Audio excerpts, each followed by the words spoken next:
Hi, my name is Lauren and I'm the captain of the soccer team at Stockdale High School. Hi, my name is Kaitlyn Jungers and I'm the head girls soccer coach at Stockdale High School. Hi, my name is Juergensen and I'm one of the athletic trainers at Stockdale High School. Hi, my name is Nava and I'm one of the athletic trainers here at Stockdale High School.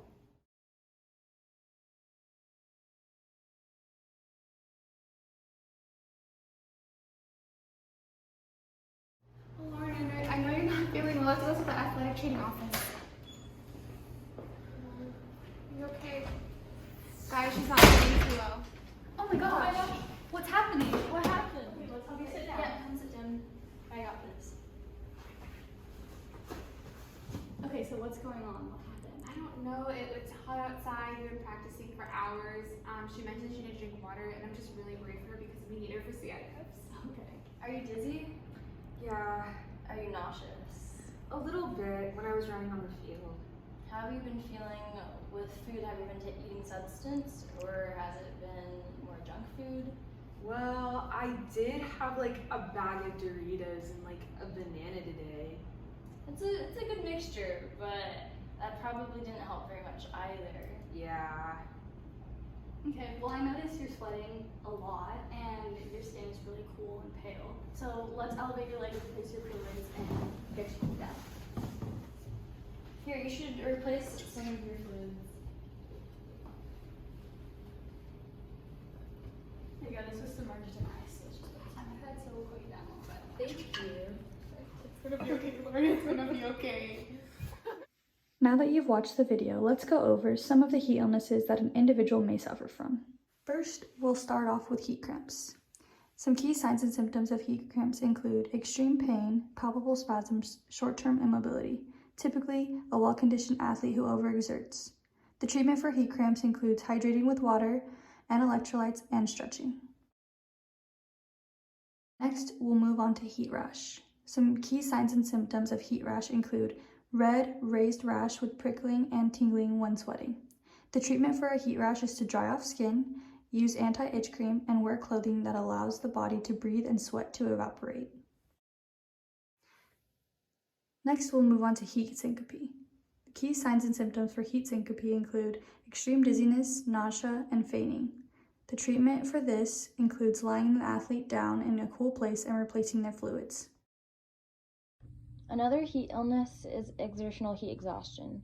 Some signs and key symptoms are cramps, disorientation, being lightheaded, having pale and cool skin, sweating, nausea, severe thirst, or a headache. For treatment, you should stop exercising immediately, replace your fluids with water and a sports drink, elevate your legs, cool down with ice and wet towels, and also do water immersion. Pictured on the right is Jack Sock, who's an American tennis player, and during one of his matches, he collapsed from heat exhaustion. Moving on to exertional heat stroke. Some signs and key symptoms are sudden onset CNS abnormalities, which is like a headache, vertigo, fatigue. They might be disoriented or incoherent or confused.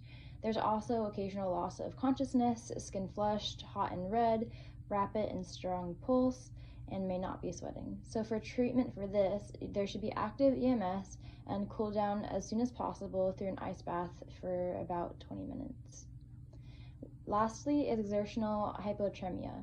Some signs and key symptoms are a worsening headache, nausea and vomiting, lethargy, agitation, compromised CNS, abnormal mental status, and they also may collapse. And for treatment, it's active EMS and you need to replace the sodium.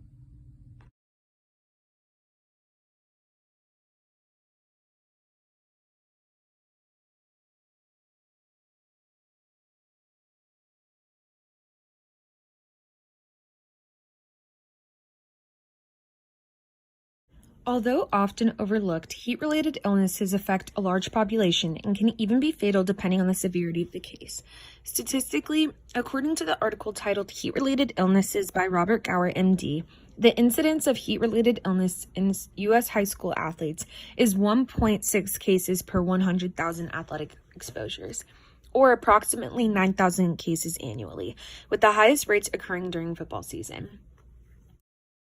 Those that are at the greatest risk consist of athletes, construction workers, firefighters, farmers, outdoor laborers, etc. So, have you ever had a heat-related illness? Here's a flowchart for diagnosis and treatment of heat-related illnesses, which starts with assessing the patient in terms of mental status and then narrowing down the severity of the heat illness.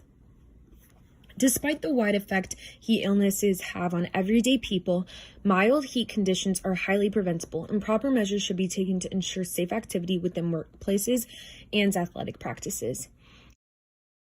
Here in this figure is a spectrum of heat-related illnesses ranging from mild to severe. Morbidity and mortality rates are extremely low if the person is immediately treated for moderate heat illnesses. For severe cases such as a heat stroke, patients that show a core body temperature of 105 degrees and higher have a mortality rate of 80%. If a heat syncope and heat exhaustion are left untreated, both cases can potentially become a medical emergency in which 911 needs to be dialed. So now I'm going to talk about some ways to prevent heat illness. So first, identify susceptible individuals, acclimatization, measure temperature and humidity, and monitor body weight loss after activity. According to the article, Wilderness Medical Society Clinical Practice Guidelines for the Prevention and Treatment of Heat Illness, a 2019 update states that clothing and equipment for a given activity should be evaluated and modified as needed. Passive cooling measures should be used to minimize thermal strain and maximum heat loss. Oral and intravenous hydration have been shown to be equally effective in the replenishing water deficiencies related to heat stress. Cold water immersion is the optimal cooling method for a heat stroke, and it also states that ice packs should be applied to cover the entire body. If chemical cold packs are used, they should be applied to the cheeks, palms, and soles rather than the skin covering the major vessels. It also recommends that patients with heat stroke should be cooled by conductive means, by whole body ice water or cold water immersion. As for heat exhaustion, you should move away from the heat, rest in a sustained position, elevate your legs, rehydrate, etc. This is why Mia and Mara elevated Lauren's legs up, gave her a cold towel, and told her to drink her water so that she could rehydrate from her heat exhaustion. So, when taking action in workplaces and in organization-led athletic programs, avoid heavy equipment, provide lots of water, pace practice, or give workers the opportunity to work in increments in order to build tolerance and become acclimated to such temperatures. Remind each other to drink lots of water, come prepared for training in loose-fitting and lightweight clothes, but most importantly, listen to your body when it is experiencing such symptoms as listed previously in the presentation.